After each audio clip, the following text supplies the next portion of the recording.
Welcome to the LiveSquawk podcast, where professional traders, investors, and market insiders get the unfiltered insights that matter most. Stay ahead of the curve with expert interviews and exclusive market commentary. Hello, and welcome to LiveSquawk's Market Talk, our weekly review coming to you on Friday, the 6th of March, 2026. Every week, myself and guests break down the key stories of the week gone and look at the implications for the markets. We'll also preview the week ahead, providing you a heads up as to what you should be looking out for. For this episode, I'm joined by Mike Zaccardi, a freelance reporter, financial writer, and market analyst. I'll bring you in shortly, Mike, but before I do, just a quick disclaimer. The content provided on this channel is for informational and educational purposes only. We're not licensed financial advisors, and none of the information shared should be considered as financial, investment, or trading advice. Please conduct your own research, consider your financial objectives, and consult a qualified financial professional before making any investment decisions. Investing and trading in financial markets carries risks, and the past performance is not indicative of future results. We are not responsible for any losses or gains that may result from following the content on this channel. With that out of the way, welcome, Mike. How are you? I'm well. How are you? Awesome. Thank you. Very well indeed, considering everything we've got going on around us. I want to look at what we've had over the last week, and obviously it's dominated by the Middle East conflict. And from the perspective of how it affects the markets, what have you seen this week? I mean, I'm a little bit surprised I was a little bit surprised, I think, at the start of the week that we didn't see more of an impact in the markets, but it's been measured, I think the right word to use so far. Would you agree? Yeah, you consider that oil is going to post potentially its best week on record for futures, aside from the craziness of April 2020 when prices went negative for a moment. Though, considering the 30% plus in WTI and Brent, we're looking at the S&P 500 down just 2% this week, which is pretty surprising. Of course, we've seen bigger losses internationally. I like to track the Vanguard All World ex-US ETF, VEU. It's down about 3.33% this week. So, I mean, not terrible. And it was up 14 straight weeks coming into this week.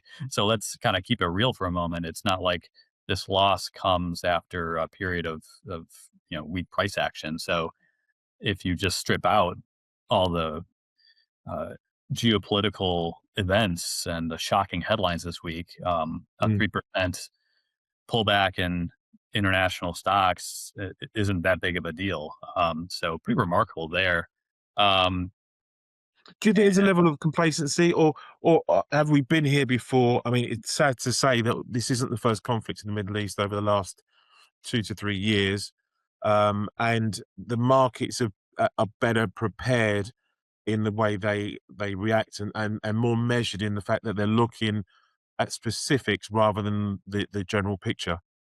Yeah, I think so. It's certainly a different macro environment today versus, we can go back to, I mean, it's probably fairly similar to 2022, but certainly it's different from 2011, Arab Spring back then, the mid 2000s when we had the oil flirting with 150 a barrel, and, obviously from the 1970s. So the markets evolve. I think we can get caught up in dramatic moves in oil, but the reality is, while oil is still very important for the global economy, it's nothing like the linchpin that it was, especially for, I'm in the United States, for us here in America, how important it is for us. And, we're a net producer, net exporter of oil. So in some sense, there are some benefits to that, despite the, the lousy consumer impact it'll have. And I should correct myself too. It's actually down 7% on ex-US stocks this week. And in the last month over month, it's down 3%. But yeah, certainly some solid red across the globe this week to kick off March.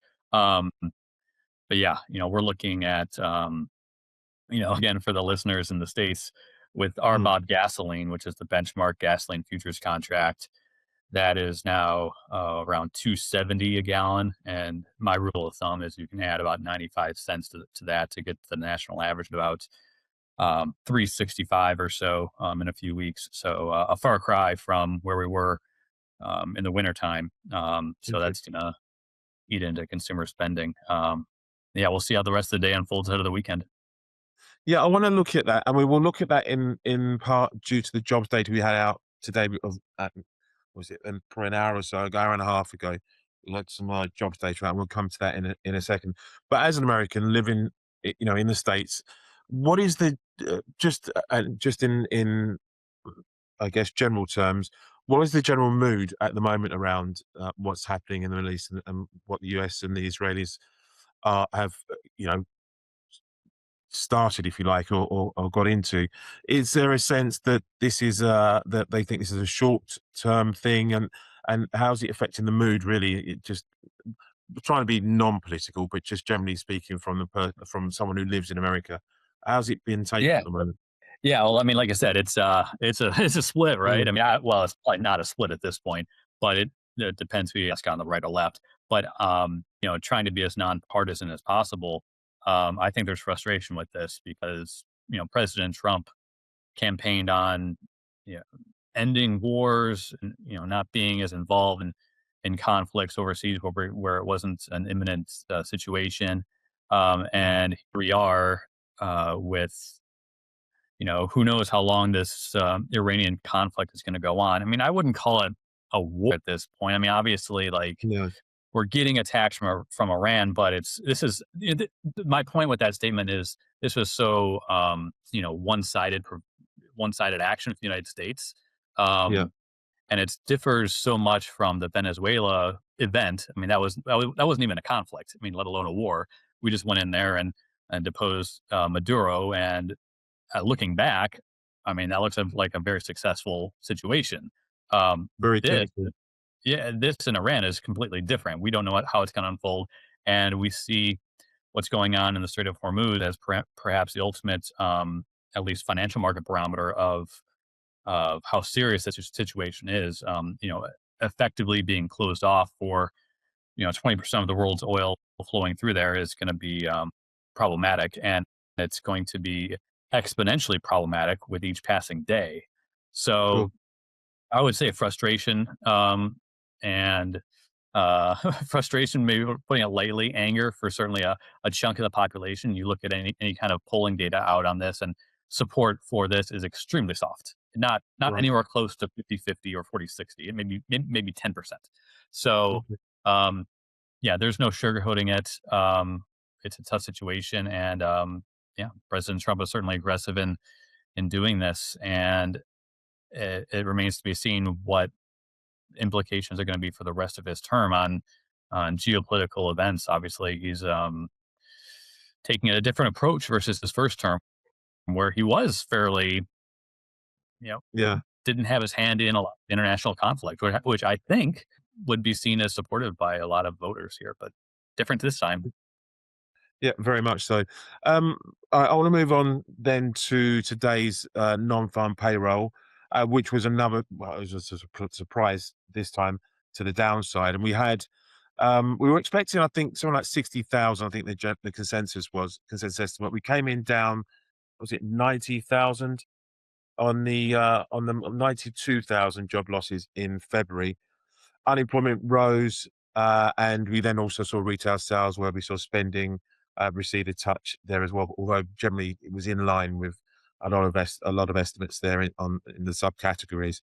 Um, let's start with non-farm payroll then.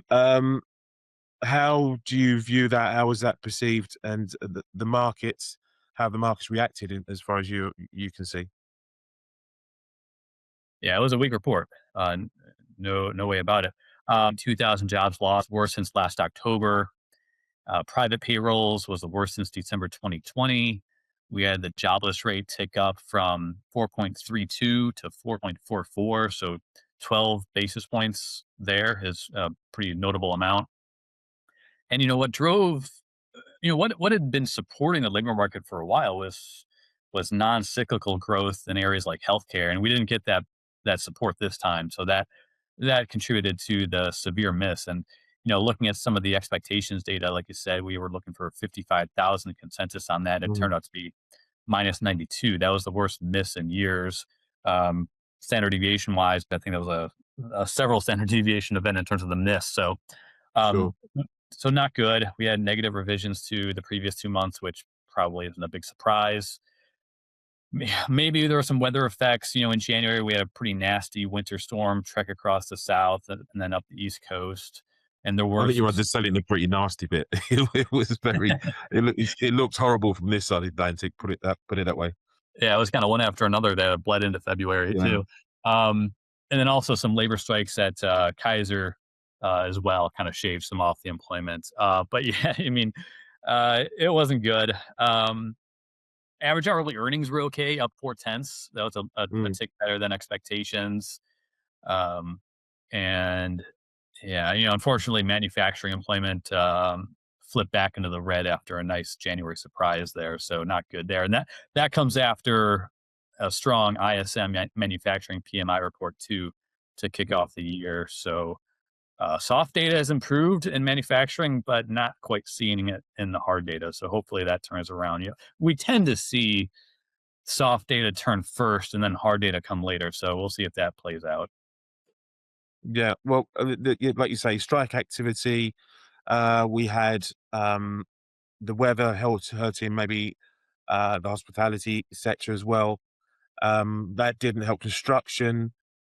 Fell 11,000. Like you say, manufacturing was down 12,000. Leisure and hospitality down 27,000. Financial services on the other side was up some 10,000. Retail jobs rose by 2,000. Just to give you some of the sort of hard numbers on that jobs report. And as I said, we did see retail sales data in there, roughly nine. I think the headline number was down 0.2 of a percent.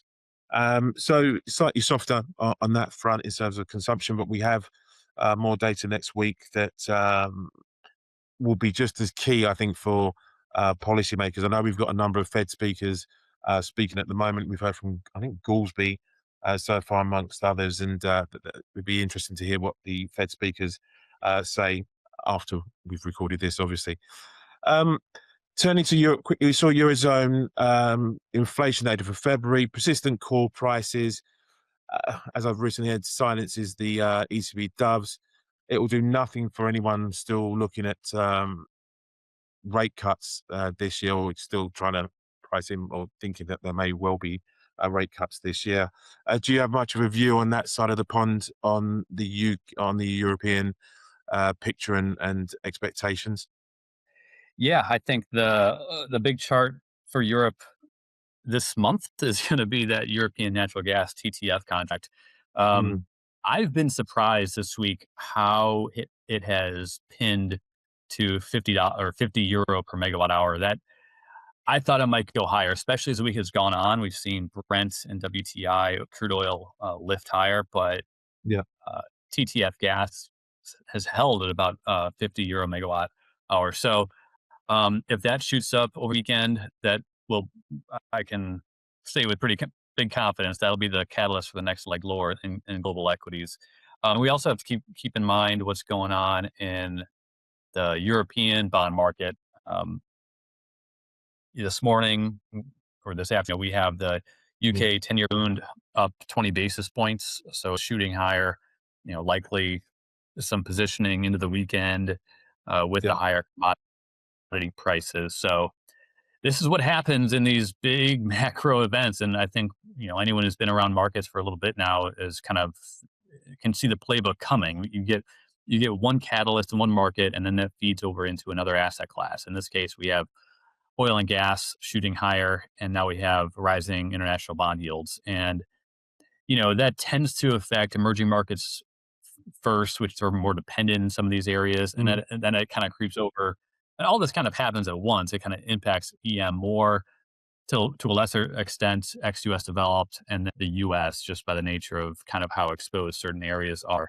Um, also keep an eye on Asia too. We've seen some pretty severe losses over in Japan, which had been a very hot market, but Japan is pretty heavily dependent on Middle East Iranian oil, so not great there, especially for its no. cyclical and exporting companies. I read somewhere that they were looking to release some of their reserves, the Japanese, in order to try and help combat the rising prices that they're seeing, and obviously, like you say, they're heavily dependent really on energy as a manufacturing nation. Just back to Europe, there's a note here from who's this from? This is from I think ING. They said on Eurozone inflation, they project it to briefly head towards 2.5% over the Q2 period, and say that the US and UK, they reckon, will get back to 3%. Enough to delay but not derail further Fed Reserve and Bank of England rate cuts, and not enough to move the ECB out of its good place, which is the phrase they've used for where they see monetary policy at the moment. And I think this is all on the likelihood of a short conflict. So we're not going to call it a war, on the conflict being short, and a positive resolution. I know there was Greg Ip wrote a piece, and he kind of looked on the positive side for the energy market, suggesting that with a new regime in Venezuela that was more cooperative to global oil markets and demand, and if there is a regime change in Iran, potentially the same could happen there, and there'd be a bit of peace in the Middle East on that front. That this all could spell positively for the energy sector in terms of energy usage and bringing down prices. But again, there's a lot to play out yet, and we're not quite in the energy shock that we had maybe in 2022. But again, it's only 1 week into the latest conflicts, I guess. Um, let's go to the week ahead then, unless there's anything else you think of any note in the week gone that we've missed so far. I think that's pretty much covered. It's all really been about the conflict, so I think we can move on. So the week ahead, and again, it's will US and Israel have reached initial aims over the course of this week? Well, we've just heard in recent. It's a change of story constantly, but that from Rubio and others that they're just ratcheting up their the impact or the fighting on within Iran, and also to its allies in Lebanon and so forth. So that question, again, that will age and probably change anyway in the next hour or two. We also have CPI data out next week. Obviously, it's probably going to come a bit too. Obviously, it's going to come a bit too soon for the collation and collection of data. But where do you see CPI in the States at the moment? Well, carrying on what you were mentioning before. Yeah. So, I mean, like I said, we're not going to get the full impact from the energy price rise for February, but oil and gas, a headline number, Mm. probably going to be fairly firm. We'll keep an eye on how things in shelter costs look. We got encouraging data there recently, so that could feed in nicely. Um, you know, Assuming we get some catch up on shelter, I think the numbers themselves won't be too drastic, but you know, we're still looking at a strong, the Fed looks at PCE, the PCE price index, and that's still looking very firm for January and now February. So that's going to create a tough situation. It definitely feels like the overall inflation picture is kind of hovering here around 3% in the Yeah. US. And maybe we get some benefit of tariff roll off in the coming months, but that's going to be offset by higher energy prices. And what's interesting to look at is obviously on the surface, when we get higher oil and gas prices, is the Mhm. immediate thinking is an inflationary. But you have to consider the money that goes towards, the gas pump, is going to be taken Yeah. away from other areas. So that could actually end up being a somewhat, uh, disinflationary force elsewhere. And that's the kind of thing that, the Fed, we'll see how the Fed reacts to that. Is it going to be looking through the energy price spike or kind of take that into consideration? Um, Especially with if we do see trends softer in the labor market, then you have to be just cognizant of uh, being too restrictive um, Mm. by paying attention to the oil price spike. There's Mhm. no way around it. The Fed's in a Yes. tricky spot here. Um, Probably won't be as impactful as it usually is, just because we've seen such a drastic change in the backdrop since the February was collected. Now potentially almost a month, almost a month later for the collection week.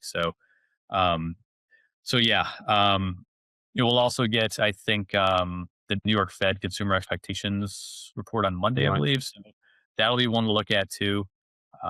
So we do have Okay. quite a few data points next week that'll be of note, and we may look at the PCP price index the That's correct. over from the overall report Friday morning, along with January jolts. So more data next week. But yeah, I think given what's changed recently, the CPI itself for February will not be quite as impactful. Yeah.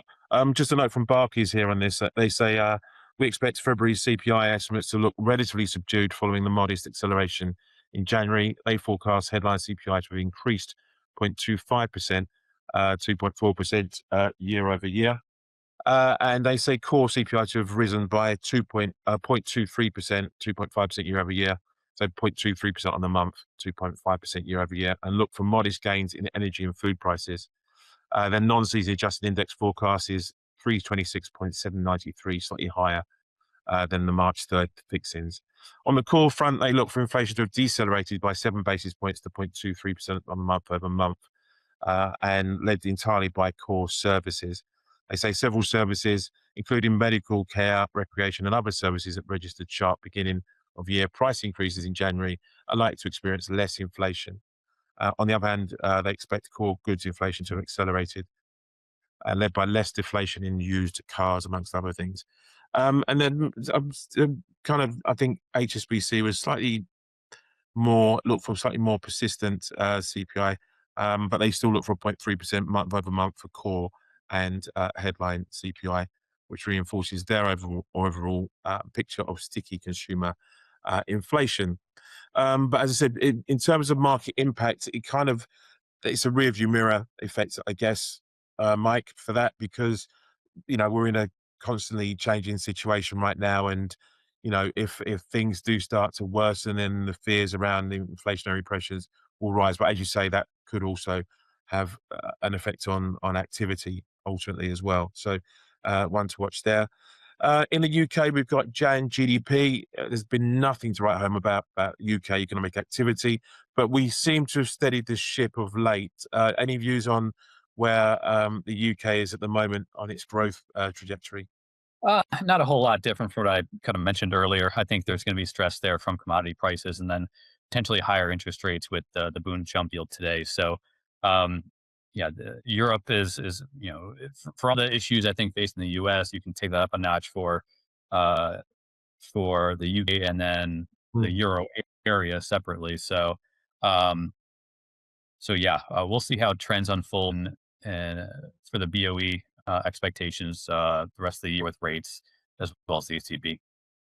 Well, I mean, one thing to add, it's been tight voting in terms of the Bank of England over the last two sittings, really, with 5-4 vote for a cut, and then to keep rates on hold at the last meeting.